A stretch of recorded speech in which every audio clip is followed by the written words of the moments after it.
আসসালামু আলাইকুম ওয়া রাহমাতুল্লাহি ওয়া বারাকাতুহু। আলহামদুলিল্লাহি নাহমাদুহু ওয়া নাস্তাঈনুহু ওয়া নাস্তাগফিরুহু ওয়া নু'মিনু বিহি ওয়া নাতাওয়াক্কালু আলাইহি ওয়া নাউযু বিল্লাহি মিন শুরুরি আনফুসিনা ওয়া মিন সাইয়্যাতি আমালিনা। ومن يهده الله فلا هادي له ونشهد أن لا إله إلا الله ونشهد أن محمدا عبده ورسوله أما بعد أعوذ بالله من الشيطان الرجيم بسم الله الرحمن الرحيم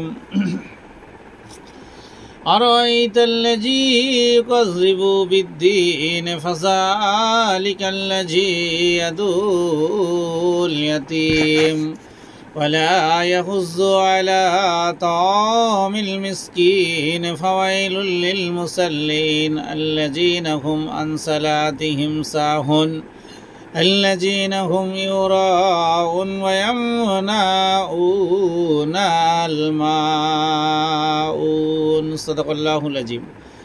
আপনার সামনে একটা নিয়ে আসছি বিষয়বস্তু, ভাবলে আপনিও অবাক হবেন। যিনি কোন জায়গায় বসবাস করলেন, কোন জায়গায় থেকে কিভাবে বিতাড়িত হলেন, এবং আমার প্রিয় রসুল হজরত মুহাম্মদ সাল্লাল্লাহু আলাইহি ওয়াসাল্লাম এর সঙ্গে চতুর্থ আসমানে যেনার মোলাকাত হয়েছিলেন তিনিই হচ্ছেন হজরত মুসা আলাইহিস সালাম। সেই মুসা আলাইহিস সালামের বিরুদ্ধে প্রাণদণ্ডের নির্দেশ যখন দিচ্ছে, কে দিচ্ছে? ফেরাউন। কিভাবে দিচ্ছে, কেন দিচ্ছে, কি কারণে দিচ্ছে, এই বিষয় নিয়ে আপনার সামনে আসবে ইনশাল্লাহ। তাকে কে খবর পাস করছে এটা নিয়েও আপনার সামনে বলবো, ইনশাল্লাহ ভালো লাগবে। নিহত কিপ্তি ছিল ফিরাউনের জ্ঞাতি ভাই বা জাতি ভাই। তাই ফিরাউন তার সভাসদরা অনিচ্ছাকৃত নরহত্যার বাহানায় মুসা আলাইহিস সালামের বিরুদ্ধে মৃত্যুদণ্ড দেওয়ার পরামর্শ দিলেন। হিজকিল নামে ফিরাউনের এক চাচাতো ভাই মুসা আলাইহিস সালামকে খুব ভালোবাসতেন। তিনি গোপনে মুসা আলাইহিস সালামকে বললেন, হে মুসা, ফিরাউনের সভাসদরা তোমাকে হত্যা করার পরিকল্পনা করেছে, সুতরাং তুমি শীঘ্রই মিশর ত্যাগ করে বাইরে কোথাও চলে যাও। মুসা তো ভাবছে, কি বলল আমার ভাই, কেমন কথা বলল, আমি তোমার ভালো চাই। কে বলছে? ওর চাচাতো ভাই বলছে। মুসা আলাইহিস সালামের মিশর ত্যাগের কাহিনী যখন ওই কথা শুনলো, জীবনের একটা ভয়, তিনি একটু ভীতু হয়ে গেলেন বটে। তো মুসা আলাইহিস সালাম তখন আল্লাহর কাছে ফরিয়াদ করলেন, হে আল্লাহ, তুমি তো আমার পালনকর্তা, তুমি আমাকে জালিমের হাত থেকে রক্ষা করো। এরপর তিনি প্রাণের ভয়ে মিশর থেকে বেরিয়ে পড়লেন। চলতে চলতে একদিন গেল, দুদিন গেল, 3 দিন গেল, বনে জঙ্গলে রাতে আধারে তিনি চলেই যাচ্ছেন। একদিন গেলেন, 2 দিন গেলেন, 3 দিন গেলেন, 4 দিন গেলেন, 5 দিন গেলেন, 6 দিন গেলেন, 7 দিনে তিনি একটা জায়গায় পৌঁছাচ্ছেন। তো সেই জায়গাটার নাম তিনি তখনও জানেন না যে তিনি কোথায় পৌঁছাবেন। 7 দিন পরার পরে মিশর থেকে তার অনেক দূরের কোনো দেশে চলে যাওয়া দরকার। যিনি রাজপ্রাসাদে রাজার হালে মানুষ হলেন, সেই অসহায় সম্বলহীন একটা ছেলে দিন রাত অজানা রাস্তা বেয়ে পাহাড় জঙ্গল পর্বত সব কিছু অতিক্রম করে হেঁটেই চলেছে। তিনি হঠাৎ করে মাদিয়ানে বলে একটা জায়গায় অবস্থান করলেন। তো সেই অবস্থানের পরিস্থিতি কি হলো, কিভাবে আসলো, সে কথাটা আপনার সামনে আনছি। তো একটানা 8 দিন পথ চলার পর ক্লান্ত পথিক হজরত মুসা আলাইহিস সালাম খুব ক্লান্ত হয়ে গেছেন। মাদিয়ান নগরীর উপকণ্ঠে পৌঁছালেন। তখন তিনি দেখলেন একটি বড় কূপের নিচে ভিড় করে মেষপালক তাদের পশুদেরকে পানি পান করাচ্ছে বা জল পান করাচ্ছে। তিনি সেখানে দাঁড়িয়ে দেখতে লাগলেন।